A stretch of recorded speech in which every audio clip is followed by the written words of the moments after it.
لیکن زندگی میں اطمینان بڑا تھا، قرار بڑا تھا، سکون بڑا تھا۔ کیوں؟ اس لیے کہ اللہ کے محبوب علیہ السلام نے ان سے فرمایا کہ بلال، میں نے معراج کی رات جنت میں بھی تمہارے چلنے کی آواز سنی۔ تو ان کو اطمینان ہو گیا تھا کہ جب اللہ رسول کی بارگاہ میں ایک مقام ہے تو پھر کیا ضرورت ہے، کیا حاجت ہے بہت ساری چیزوں میں پریشان ہونے کی۔ ہم نا بڑی جلدی الجھ جاتے ہیں۔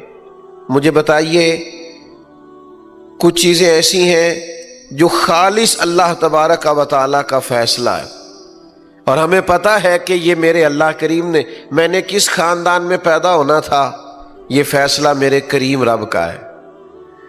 عمر کتنی ہوگی، فیصلہ میرے کریم رب کا ہے۔ رزق کتنا ملے گا، فیصلہ میرے کریم رب کا ہے۔ تو پھر جس خاندان میں اللہ نے پیدا کیا، ہمیں بھی وہ خاندان پسند ہونا چاہیے۔ پھر جس جگہ اللہ نے ہمیں بٹھایا ہے، ہمیں بھی وہاں مطمئن ہونا چاہیے۔ پھر رب کریم نے جو ہمارے لیے مقدر فرمایا ہے، ہمیں اس پر راضی رہنا چاہیے۔ ہم کیا کرتے ہیں؟ ہم الجھتے ہیں، ہم بے چین ہوتے ہیں، ان چیزوں کا حصول کرتے ہیں جو چیزیں اللہ تعالیٰ نے کسی اور کو دی ہیں اپنے فضل کے ساتھ۔ اس سے حسد بھی پیدا ہوتا ہے، بعض اوقات مخالفت بھی پیدا ہوتی ہے، بعض اوقات عداوت بھی پیدا ہوتی ہے۔ اپنے مالک کی ذات پر بھروسہ کریں، اپنے رب کریم کی ذات پر توکل کریں۔ ایک صحابی تھے حضرت عوف بن مالک رضی اللہ تعالیٰ عنہ، وہ فرماتے میرے گھر میں بڑی غربت آ گئی، اور ساتھ یہ ہوا کہ میرا بیٹا بھی کفار نے قید کر لیا۔ تو میں بڑا پریشان ہو کے حضور کی بارگاہ میں حاضر ہوا، یا رسول اللہ صلی اللہ تعالی علیہ وسلم، ایک تو غربت، اوپر سے بیٹا بھی قید کر لیا گیا ہے۔ کئی دفعہ نا دکھ آتے ہیں تو سارے کٹھے ہی آ جاتے ہیں، پریشانیاں آتی ہیں تو ساری کٹھی آ جاتی ہیں۔ تو عرض کرنے لگے یا رسول اللہ صلی اللہ تعالی علیہ وسلم، ایک تو غریبی ہے، حالات ایسے ہیں، اوپر سے بیٹے کو کفار نے اغوا کر لیا۔ تو اللہ کے حبیب نے فرمایا اللہ پہ بھروسہ کرو اور تسبیح پڑھو۔ پیارے بھائی میری طرف دیکھو، چھوڑ دو یہ کام آپ، اللہ تعالیٰ آپ کو سلامت رکھے۔ یہ دینی محفل ہے، کوئی سیاسی جلسہ ہے؟ اس کے آداب کا خیال فرمائے۔ اللہ تعالیٰ آپ کو ڈھیروں برکتیں دے، سلامتیاں عطا کرے، ہمیشہ خوش رکھے۔ اس میں تو ایک فوٹو بھی نہ بنے گی تو پھر بھی گزارا ہوگا، اور ویسے بھی کچھ تصویریں رہنے دیں، کچھ ریکارڈ قیامت کے دن کے لیے بھی محفوظ رہنے دیں تاکہ اس کا اجر ملے۔ اللہ تعالیٰ آپ کو سلامتی عطا کرے۔ بیمار ہوں، تھوڑی دیر کے لیے آیا ہوں، میری بات سن لیں، پھر انشاءاللہ آپ ادھر ہی ہیں، ایک دوسرے کی تصویریں راج راج کے کھینچیے گا۔ عزیز دوست غور فرمائیے جو عرض کر رہا ہوں۔ حبیب پاک صلی اللہ تعالی علیہ وسلم نے فرمایا کہ گھر جاؤ، اللہ پہ بھروسہ کرو اور لا حول شریف پڑھو، لا حول ولا قوت الا باللہ العلی العظیم۔ اس تسبیح کو پڑھو۔ فرماتے میں اور میری بیوی نے پڑھنا شروع کیا، اللہ کی ذات پہ بھروسہ اور اس تسبیح کو پڑھو۔ فرماتے ہم پڑھ رہے تھے، بھروسہ اللہ پہ تھا، دروازے پہ دستک ہوئی، باہر گئے تو اللہ نے فضل کیا، بیٹا دروازے پر موجود تھا، اور اکیلا نہیں آیا، 400 بکریاں بھی ساتھ لایا۔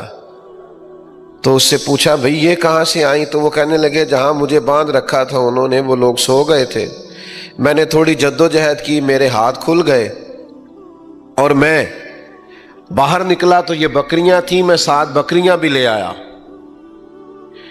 تو کہنے لگے ان کے والد چلو حضور کی بارگاہ میں جا کے پوچھتے ہیں کہ یہ ہمارے لیے جائز بھی ہیں کہ ناجائز ہیں، اگرچہ کافر کا مال ہے اور مال غنیمت۔ تو حضور سے جا کے پوچھا تو محبوب فرمانے لگے یہ سارا میرے رب نے تیرے لیے بندوبست فرمایا ہے۔ تو جب اللہ بندوبست کرتا ہے نا تو وہ یرزقہ من حیث لا یحتسب، پھر اللہ وہاں سے روزی دیتا ہے کہ بندے نے کبھی سوچا بھی نہیں ہوتا۔ لیکن شرط یہ ہے کہ بھروسہ اللہ کی ذات پہ ہو۔ جب بھروسہ اللہ کی ذات پہ ہوتا ہے پھر بندہ دھوکے سے مال اکٹھا نہیں کرتا۔ فراڈ نہیں کرتا، کسی کو لوٹتا نہیں، کسی کا گھر نہیں اجاڑتا، پھر وہ سمجھتا ہے چونکہ مجھے اللہ نے دینا ہے تو مجھے طریقہ بھی وہی اختیار کرنا چاہیے جو طریقہ میرے رب کو پسند ہے اور جو طریقہ مجھے شریعت نے عطا کیا۔ تو میرے بھائیوں، اللہ تعالیٰ کی ذات پر مضبوط توکل اور وہم نہیں کرنا زندگی میں، ذوف اعتقادی کا۔ وہ ہمارے ہاں چونکہ آج کل تویز دھاگے والوں نے بڑی بڑی دکانیں کھول لی ہیں اور پیر صاحبان چونکہ باقاعدہ بیٹھتے ہیں صبح 9 بجے سے عصر تک، تو ڈھیر سارے لوگ جاتے ہیں تویز لینے۔ اب ڈاکٹر اگر آپ کو یہ کہے کہ آپ کو بیماری کوئی نہیں تو آپ دوائی کھائیں گے؟ تو وہ کوئی دوائی آپ کو کوئی بیماری بتائی جائے گی تو آپ میڈیکل سٹور جو ان کی دکان کے باہر ہے وہاں سے کچھ خریدیں گے نا۔ بات کی سمجھ آ رہی؟ تو جب آپ تعویذ والے کے پاس جائیں گے تو وہ پہلے آپ کو بتائے گا کہ تینوں کسی نے کچھ کیتا ہے تو پھر ہی تسی تعویذ لاؤ گے نا۔ تو اگر وہ یہ لفظ بول دیتا ہے کسی نے کچھ کیا ہوا ہے تو پھر شک جاتا ہے۔ اس ظالم کو نہیں پتا کہ کتنے لوگوں کے بارے میں دل میں بدگمانی پیدا ہوتی ہے، نفرت پیدا ہوتی ہے، کتنے لوگوں کو بندہ دشمن سمجھنے لگتا ہے۔ تو میرے عزیز، ان چکروں سے باہر آئیں۔ مومن کی ایک شان ہے، مومن کا ایک مقام ہے، مومن کا ایک مرتبہ ہے، مومن کے اعتقاد ہوتے ہیں، اس کے نظریات ہوتے ہیں، وہ اپنے نظریے کی بنیاد پر مضبوط ہوتا ہے۔ دیکھیے حضرت مولا علی شیر خدا رضی اللہ تعالیٰ عنہ بیمار ہو گئے تھے۔ ہمارے ہاں بہت سارے لوگ بیمار ہوتے ہیں تو سب سے زیادہ نقصان وہ بیمار اپنا کرتا ہے جو حوصلہ ہار جاتا ہے، جو ذہنی طور پر طاقتور رہتا ہے نا کہ یار اللہ بڑا کریم ہے، پہلے شفا دی تھی اب بھی فضل فرمائے گا۔ یہاں سے جو لوگ طاقتور ہوتے ہیں وہ طاقتور رہتے ہیں، لیکن اب حوصلہ کمزور کر بیٹھتے ہیں، بڑی جلدی پریشان ہو جاتے ہیں۔ مولا علی شیر خدا رضی اللہ تعالیٰ عنہ علیل تھے تو بعض صحابہ ان کی تیمارداری کے لیے حاضر ہوئے، تشریف لائے۔ تو مولا علی شیر خدا رضی اللہ تعالیٰ عنہ کو چونکہ بیمار آدمی کو نکاہت ہو جاتی ہے، کمزوری ہو جاتی، تو ان کی وہ کمزوری دیکھ کر بعض لوگ کہنے لگے کہ آپ تو بڑے بیمار ہیں، اللہ فضل کرے، ہمیں تو پریشانی ہو رہی۔ تو حضرت علی شیر خدا اگرچہ بیمار تھے اور اتنے بظاہر کمزور تھے کہ ان کو دیکھ کر دوسرے پریشان ہو رہے، اور حضرت علی شیر خدا کا ذرا یقین دیکھیے، فرمانے لگے آپ لوگ فکر نہ کریں، مجھے کچھ بھی نہیں ہوگا۔ آپ کی توجہ ہے نا میری بات پر؟ مجھے کچھ بھی، انہوں نے کہا وہ کیسے؟ فرمانے لگے وہ ایسے کہ ایک دفعہ میں بیمار ہوا تھا اور اللہ کے پیارے حبیب علیہ السلام میری تیمارداری کے لیے تشریف لائے، تو میں نے عرض کی یا رسول اللہ صلی اللہ علیہ وسلم بیماری کا بہت غلبہ ہوتا جا رہا ہے، میرے لیے دعا کریں۔ تو کریم فرمانے لگے علی فکر نہ کرو، بیماری سے کچھ بھی نہیں ہوگا، تم تو اس وقت دنیا سے جاؤ گے جب داڑھی خون سے رنگین ہوگی، یعنی خنجر یا تلوار کا وار ہوگا، شہادت ملے گی، بیماری سے دنیا سے جانا نہیں ہے۔ تو حضرت علی فرمانے لگے چونکہ حضور نے فرمایا ہے لہذا ساڈے نبی دی زبان ساڈے واسطے قرآن، تو بیماری ہمارا کچھ بگاڑ سکتی نہیں۔ تو میرے بھائی، نہ تعویذ دھاگا، نہ کوئی کسی کی بندش، نہ جناب بیماری، نہ دشمنوں کا خوف۔ کہ کچھ لوگ کہتے ہیں میرے سارے رشتہ دار میرے خلاف ہو گئے، تو میں نے کہا رشتہ دار ولی کس کو مانتے ہیں؟ کوئی ایسا رشتہ دار آپ نے دیکھا جس کو ولی مانتے ہو؟ اللہ ماشاء اللہ تھوڑے بہت مسئلے سب گھروں میں ہی ہوتے۔ اب سارا دن پریشان رہنا، رشتہ دار ناراض ہو گئے، علاقے والے خلاف ہو گئے، فلانا مخالف ہو گیا، بھائی آپ کس چکر میں پڑے ہوئے؟ صرف ایک ناراضگی سے ڈریں، وہ ہے رب رسول کی ناراضگی۔ ڈریں کہ کہیں اللہ رسول نہ ناراض ہو جائے، اور رب رسول اگر ناراض ہو جائے تو ساری دنیا راضی ہو بھی تو انسان کے پلے کچھ نہیں رہتا، اور اللہ رسول ہو راضی تو کائنات ساری بگڑ بھی جائے تو انسان کا کوئی بگاڑ سکتا؟ تو اللہ رسول کو راضی کرے۔ وَرِضْوَانٌ مِّنَ اللَّهِ اکبر، سب سے بڑی تو اللہ کی رضا ہے۔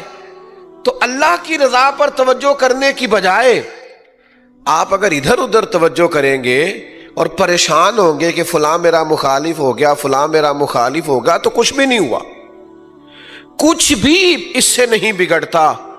حضرت عبداللہ ابن عباس رضی اللہ تعالیٰ عنہ فرماتے ہیں نبی کریم علیہ السلام نے مجھ سے فرمایا، عبداللہ میرے بیٹے اس بات کو یاد رکھنا، ساری دنیا مل کے بھی تیرا کچھ سنوارنا چاہے سنوار نہیں سکتی جب تک رب نہ چاہے، اور ساری دنیا مل کے تیرا کچھ بگاڑنا چاہے تو بگاڑ نہیں سکتی جب تک اللہ نہ چاہے، اس کی حکمت کا تقاضا نہ ہو۔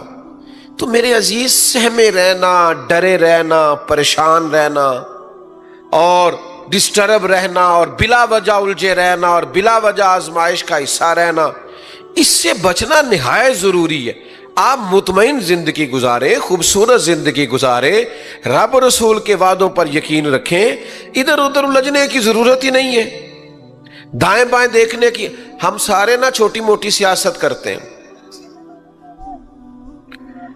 چھوٹی موٹی سیاست سارے کرتے ہیں، لوگوں کو راضی رکھنے کی کوشش کرتے ہیں۔ جس ولیمے پہ میں نہیں جا سکا میں نے بیٹا بھیج دیا ہے، جس دعوت میں میں نہیں جا سکا میں نے فون کر کے بڑی عاجزی سے معذرت کر لی، ادھر بھی میں راضی رکھنا چاہتا ہوں ادھر بھی میں راضی رکھنا، یہ رویہ درست نہیں ہے۔ آپ کوشش کریں خیر کے کاموں میں لوگوں کو راضی رکھنے کی، لیکن محض لوگوں کو راضی رکھنے کی کوشش نہ کریں، لوگوں کو بھی راضی رکھیں تو اللہ کی رضا کے لیے راضی رکھیں۔ آپ کسی سے بھی، وہ ایک بزرگ تھے نا تو فرمایا کرتے تھے میں تو بال بچوں کی خدمت بھی صرف اس لیے کرتا ہوں اور ماں باپ کی ڈیوٹی بھی صرف خدمت اس لیے کرتا ہوں کہ یہ بھی اللہ رسول کا حکم ہے، میرا اصل مطمع نظر رب رسول کو راضی کرنا ہے، تو میں تو سارے احکام اللہ رسول کے مان کے مخلوق کے بیچ گزارا کرتا ہوں۔ جیسا میں نے کہا تھا باتیں زیادہ نہیں کرنی، بس میں تھوڑی دیر میں اپنی گفتگو سمیٹ لوں گا۔ اس کے لیے ہمیں کرنا کیا ہے؟ یہ یقین کامل پیدا کرنے کے لیے کرنا کیا ہے؟ ذہنی طور پر مضبوط ہونے کے لیے کیا کرنا ہے؟ کون سا عمل کریں کہ ہم اس ساری ضعف اعتقادی سے نکل آئیں، آزمائش سے نکل آئیں، بے چینی سے نکل آئیں، الجھاؤ سے نکل آئیں، کیا کریں؟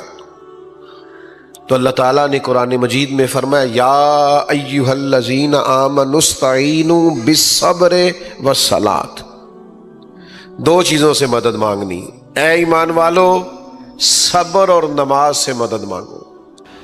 تو کوشش کریں کہ زندگی میں کوئی خیر کا کام، کوئی اچھا عمل، حضور صلی اللہ علیہ وسلم نے فرمایا جس نے اللہ کی رضا کے لیے مسجد بنائی نا،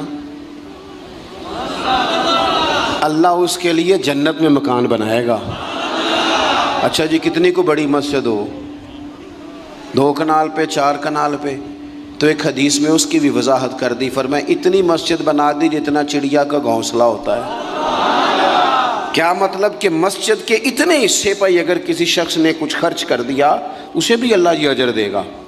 کوئی کارنامہ زندگی میں، کوئی خیر کا کام، اور جلدی سے انتظار نہ کرے کہ میں بڑا چھوٹا ہوں، ابھی میرے ہاتھ پیسے نہیں، ابھی اور کچھ نہیں، نیکی کر گزریں۔